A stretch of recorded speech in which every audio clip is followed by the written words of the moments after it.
민중과 더불어 해방의 그날까지. 그 당시에 이제 10주년에 이렇게 딱 들어있습니다. 그때 스티커가 아주 아니었어요. 노트북 붙이는데 이건 기독자 민주정 시대. 그래서 모임에 가면은 다 다이어리 시대거든. 그럼 이런 사실은 다 붙여갖고 나오죠. 그때 스티커는 비쌌어요.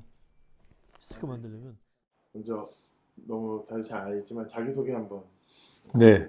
저는 성공회 소속이고요. 유시경 신부라고 합니다. EYC의 초창기 선배들보다 조금 다음 세대라고 볼 수 있습니다. 현재는 오사카에 있는 성공회 가우치 주교자 교회에서 일하고 있습니다.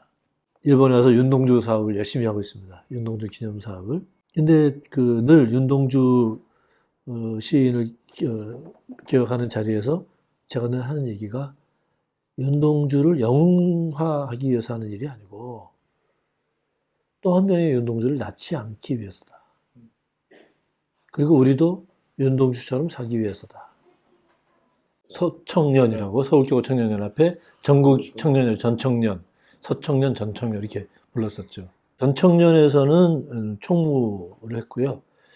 총무다 보니까 교단 모임에 자연스럽게 참여하게 되고 EYC에서는 협동총무로 각 교단별로 상임총무가 있고 상임총무는 이제 전임이니까 풀타임으로 일하는 분이고 그 어느 한 교단에서 이제 뽑히게 되면 그분이 속한 교단 외에 나머지 교단에서는 협동총무로 일을 맡아서 위원회를 꾸리고 총무단 회의하고 이렇게 일을 했었죠. 대학교 1학년 때 선배 따라서 처음 집회에 갔던 기억이 나고 아마 EYC 주최 행사였던 것 같아요. 그래서 이제 이름을 처음 받고 그때부터 한 1년쯤 지나면서 제가 교단의 청년회 일을 하게 되면서 EYC도 임원으로 참가하게 되는 그런 경험이 있었죠. 제가 교단의 중요한 예배는 다 참가했는데 유일하게 참가하지 못한 예배가 이제 저를 석방하라고 하는 석방 기도회는 제가 참가를 못했죠. 그래서 이제 EYC 활동하고 직접 연관된 일인데요. 82년도에 광주 민주화운동 2주기 추모 예배가 있었습니다. 추모 예배에 EYC 협동총무 자격으로 저도 참가를 하게 된 거죠. 학생이었으니까 중간고사 기간인데 그때 중간고사 못 봤죠. 가서 이제 체포가 돼가지고 그 첫 번째는 광주 그 금남로 충장로에 있는 그 YMCA 회관에서 추모 예배를 했는데 그 추모 예배의 주최자가 전국 EYC였습니다. EYC가 지역 EYC가 주관을 하고 그리고 또 그 당시 회장이 나중에 국회의원까지 지내신 김영진 선배가 회장을 하셨었고 저는 협동총무 자격으로 저와 성공회 선배 몇 분이 같이 내려갔는데 그 추모 예배 자체는 잘 끝났어요. 끝나고 나니까 뭐 이미 경찰들이 335로 다 겹으로 둘러싸고 이제 우리를 감시를 해서 거기서 이제 충돌이 시작된 거죠. 저희들은 이제 독재타도 그거를 외쳤고 그러다가 뭐 최루탄에 또 백골단에 밀려서 335가 흩어졌고 그 다음 집합 장소가 그 광주 남동성당이라고. 문제는 제가 중간에 불신검문에 걸렸어요. 마침 제가 학생증을 안 갖고 있었어요. 또 한 가지는 제 가방 속에 등에 맨 백 속에 원풍모방 노조 파괴에 대한 비난하는 성명서가 100장 들어있었거든요. 그건 뭐 현장범으로 잡혔죠. 잡혀서 이제 저는 광주 유치소에 먼저 가 있었고 유치장에 갔더니 이미 이제 그 추모 예배 주모자인 김영진 회장도 잡혀와 있고 또 저랑 같이 갔던 그 여자 청년 선배도 잡혀와 있고 또 설교 중에 대머리 언급했다고 국가원수 모독죄로 전두환 얘기를 했다고 그 김경식 한빛교회 목사님도 잡혀와 있고 4명이 유치장에 갇혀 있으니까 이게 이제 그때는 이게 연락이 안 돼요.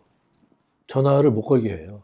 근데 마침 정말 천우신조로 저랑 같이 잡힌 성공회 선배의 친척이 군 법무관으로 있었어요. 광주에. 이게 포성실에 묶여가지고 검사받으러 갔는데 그분이 너 여기 웬일이냐. 그래서 이제 그분이 친척이니까 그분을 가족한테 연락하면서 제 얘기도 같이 해준 거예요. 3일 만에 서울에 연락이 됐습니다. 그래서 학교에 뭐 교무처장님, 신부님도 오시고 또 여러 선배 목회자들도 오셔서 저를 이제 백방으로 석방을 하려고 애를 썼는데, 근데 뭐 걸린 게 있으니까 당장은 안 되고 한 달쯤 결국 재판까지 가서 집행유예를 받고 그걸 석방이 됐죠. 그게 어쨌든 EYC와 관계돼서 제 어린 시절에 있었던 중요한 큰 사건이기 때문에 가장 기억에 남기도 하고 또 중요한 저에게 영향을 끼친 그런 사건이기도 합니다. 87년도 얘기를 좀 여쭤보고 싶었어요. 네, 성공회 민주화청년연합회라고 성민청이라는 조직이 만들어졌었죠. 87년 6월 항쟁 준비하면서 생겼으니까 87년 초부터 아마 88년 말까지 한 2년 정도 했던 것 같습니다. EYC 활동에 적극 참여했었고요. 여성들은 EYC 여성 협의회 같은 데도 개별적으로 참여했었고, 근데 활발했죠. 주로 현장에 있던 쪽이죠. 뭐 뒤에서 조직하고 하는 분 어른들이 좀 있었고 선배들이 좀 있었고, 저희들은 거리에 나가서 싸우는 쪽이었죠. 주로 아무래도 절정에 달한 게 2월 달에 있었던 박종철 치사 사건이죠. 정말 지금 젊은 사람들도 다 기억할 정도로 탁 하고 치니, 책상을 치니 젊은 친구 억하고 죽었다는 말도 안 되는 그 경찰청장의 발표를 듣고, 이제 그때부터 시작해서 이 고문치사 진상규명을 요구하는 운동이 더 거세지고, 그게 이제 7월 9일 이한열 군의 최루탄에 의한 사망 사건까지 이어지게 되죠. 저희들은 기독 청년 학생 입장에서 함께 연답했던 것이죠. 이제 그런 가운데 이게 아마 구레네 시몬처럼 성공회가 처음에 그 큰 십자가를 짊어지게 됩니다. 사실은 국민운동본부가 6월 10일 날 발족식을 하려고 장소를 물색했어요. 근데 잘 안 하는 얘기인데 카톨릭 교회가 어렵다고 반대를 했습니다. 거부했습니다. 세문안 교회도 거부했습니다. 이미 정부의 많은 억압과 탄압 속에서 지쳐 있었던 상태였거든요. 그때 이제 성공회 그 서울 정당에 돌아가신 박종기 신부님이 그렇다면 우리한테라도 오십시오. 그게 이제 국민운동본부가 집거를 시작한 출발점이고요. 그래서 이제 6월 10일 날 그 경찰이 이제 그 소문을 듣고 이미 또 3중 4중으로 그 시청 앞 성당을 다 둘러싸고 있을 때 그 옛날 중앙 마당에 다 의자를 놓고 둘러앉고 성당 정문 입구에 태극기를 걸고 국민운동본부 발족 선언식을 했습니다. 그때 이제 국민운동 선언식을 하면서 군부독재 타도 운동에 온 시민들이 참여하기 바란다는 성명 발표도 하고, 우리가 타종을 할 테니 그 뜻에 동의하는 전국의 사찰, 교회, 성당, 그리고 자동차나 버스나 시내버스나 승용차 다 찬동하시면 응답을 해달라, 함성을 치는 걸로. 저는 이제 그 뒤에 서포트하는 청년으로 그 뒤에 바라보고 있었는데 6시에 선언문을 낭독하고 우리 교회 성당종을 시작했는데 그 길에서 좀 떨어져 있거든요. 근데 그 안에 있는 마당에서도 들릴 정도로 함성이 들렸어요. 와 하는 함성과 함께 지나가던 버스와 승용차가 클락션을 누르는, 다 버스 창문 열고 시민들이 소리 지르고, 아시다시피 그 이후로부터는 그 건물 위에서 두루마리 화장지를 떨어뜨려 가지고 또 항의의 표시도 하고, 이렇게 그 함성 자체에 안에 있던 모든 분들이 이건 된다, 갈 수 있다 하는 자신감을 얻었던, 희망을 가졌던 그런 기억이 아주 선명합니다. 그 현장에 계셨군요. 그 자리에 있었죠. 예. 주로 하는 역할은 이제 출입하는 사람들 검사하는 게 제 역할이었는데 경찰들이 물론 다 망을 서고 있지만 그때 뿌락치가 많았어요. 그래서 내가 이제 그 교회 출신이고 오래 교회를 다녔으니까 얼굴을 제일 많이 한다 그래가지고 저하고 우리 교회 그 사무 보시던 서무 나이 드신 분 둘이서 출입하면서 얼굴을 확인했어요. 혹시 뿌락치 경찰이 섞여오지 않겠는가 하는 그 역할을 하면서 현장에 있었기 때문에 그때 그 선율, 감동이 아직도 지금 남아있죠. 제일 기가 남는 게 역시 임진각 인간띠 있기였죠. 과연 될까? 중간중간에 끊어진 띠가 되면 어떡하나 했는데 정말 많은 분들이 참여해 주셔서 임진각 그 일대를 다 정말 휴먼 체인으로 잇는 첫 경험이었죠. 통일 행사에서 우선 인원 면에서도 또는 사람들이 관심 면에서도 또 미디어의 주목이라는 여러 가지 면에서도 또 교회 안에서의 관심이라는 면에서도 최초로 주목받았고 또 인정도 받았던 그런 3년도 93, 4년 그 무렵이었습니다. 불광동에서 통일로 넘어가는 한 구역, 그 구역에 우리가 100m가 150m를 책임지는 거였어요. 거기에 이제 줄 이을 사람들을 찾아서 확인하고 명단 적고 이걸 다 지역별로 나눴거든요. 아마 해방 50주년이라는 그 기념의 신년. 해라는 게 크게 작동했을 겁니다. 그래서 희년의 얘기도 통일 희년 얘기도 많이 나왔고 또 세상적으로도 광복 50주년이라는 뭔가 지금 이 시점에 뭔가 또 하나의 모멘텀을 만들어야겠다는 시민적인 에너지도 응축된 시기였기 때문에 그래서 인간띠 있기는 기독교 쪽에서 주관하지만은 많은 시민단체, 통일관단체 같이 콜라보레이션해서 만들었던 행사거든요. 일반 시민들 참여가 훨씬 더 많았죠. 그렇죠. 90년대 중반까지는 청년 취급을 받았던 것 같아요. 나이로. 예. 저희는 그때 분위기는 어쨌든 목사나 사제 안수를 받고 나면 이 기성세대 쪽에 편입돼 버리는 그런 느낌이 있었기 때문에 자연스럽게 저는 이제 서포터 그룹으로 제 스스로도 그런 인식을 했고 우리 후배들도 이제는 선배층에 들어가게 됐죠. 근데 이제 그때 가졌던 고민은 이제 입장이 바뀌어 보니까 아, 내가 청년 시절에 가졌던 답답함과 또 이 부족함과 또 원하는 것들 이런 것들을 지금 내가 그럼 선배가 됐다면 줄 수 있겠느냐 하고 돌아보니까 또 그렇지도 않더라고요.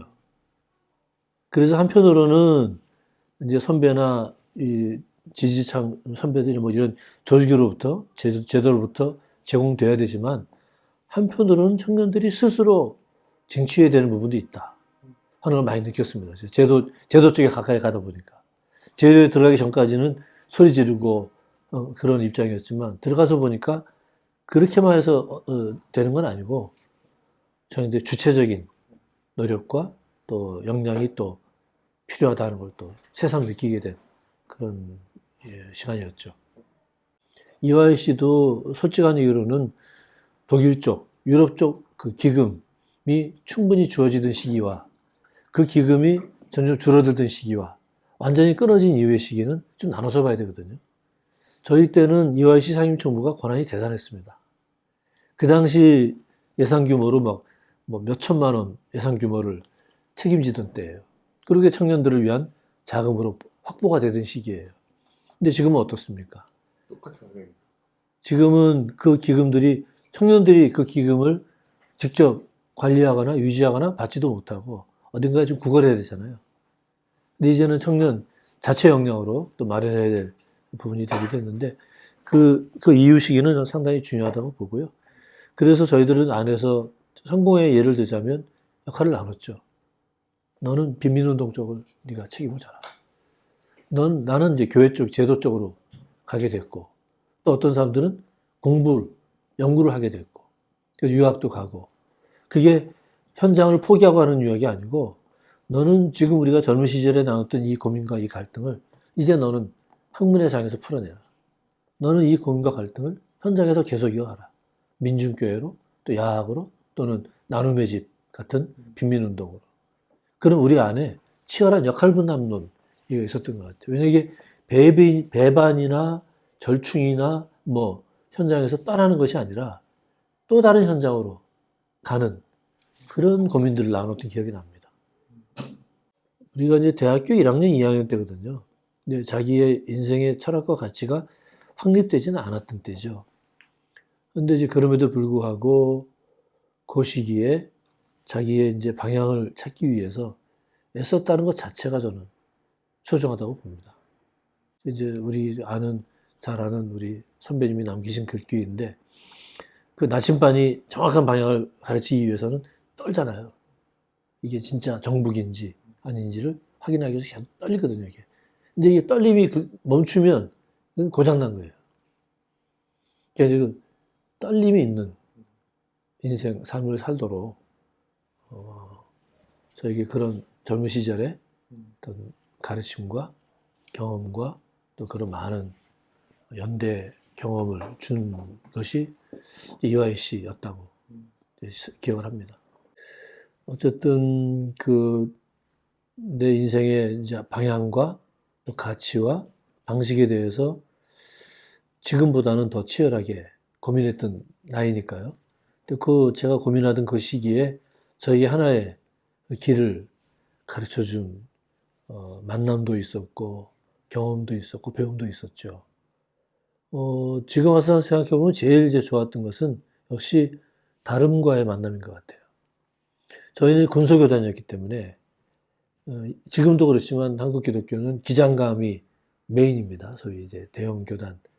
근데 적어도 청년 그룹에 갔을 때에는 그 교단의 차이를 뛰어넘을 수 있었어요. 같은 청년으로 만났기 때문에. 그리고 EYC 안에서는 최소한 이슈와 투쟁의 과제와 그런 것들이 중심이었지, 내가 장청이다, 기청이다, 뭐 기감이다, 감청이다, 이거보다는 그런 것들이 더 중심에 놓였던 경험이었기 때문에 그 에큐메니칼의 아주 살아있는 경험, 그리고 다름을 넘어서 연대와 협력으로 갈 수 있는 실질적인 그 장이었던 그런 시간들이었죠. 그런 것들이 지금까지도 우리가 소중하게 여겨야 될 다름을 넘어서 라는 가치로 살아있는 것 같고요. 사실 교단이 다르다는 건 많이 다릅니다. 제도가 다르고요. 직제도 다르고 문화도 다릅니다. 예배 형태도 다르고 또 기도도 달라요.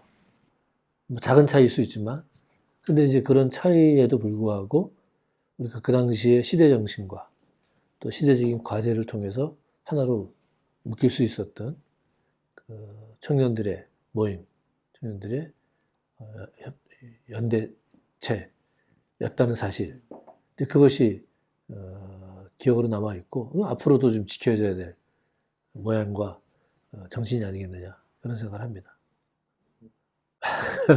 한마디 할 주제는 못 되고요.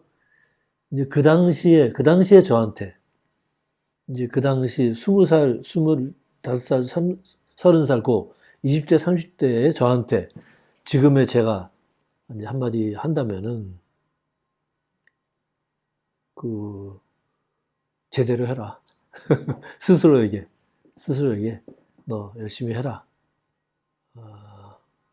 힘들면 기대고 힘들면 뭉치고 도와줄 동지들이 옆에 있으니, 그런 얘기를 해주고 싶네요. 좀 더 우리 혼자 못하는 일은 둘이 할 수 있고, 둘이 못하는 일 셋이 할 수 있고, 또 성공회가 못하는 일은 또 감리교, 장로교 또 다 도움받아서 같이 할 수 있는 그런 그 에큐메니칼의 살아있는 모습을 청년들이 살아내면 좋겠다. 사실 이름 없이 죽어간 많은 청춘들이 있거든요. 전쟁 시기에 식민지하에서. 그리고 민주화운동 과정에서도 저는 어쨌든 기록에 남고 뭐 교단의 대표로 나왔기 때문에 인터뷰까지 하게 됐지만, 제 주위에 있던 많은 동지들 가운데에는 이름 없이 말 없이 이 청년운동, 기독교 운동을 지지하고 또 실제로 참여했던 많은 분들이 있거든요. 근데 그분들도 잊지 말아야 된다 하는 것으로 마치고자 합니다. 네, 감사합니다. 영상 잠깐만 멈추고.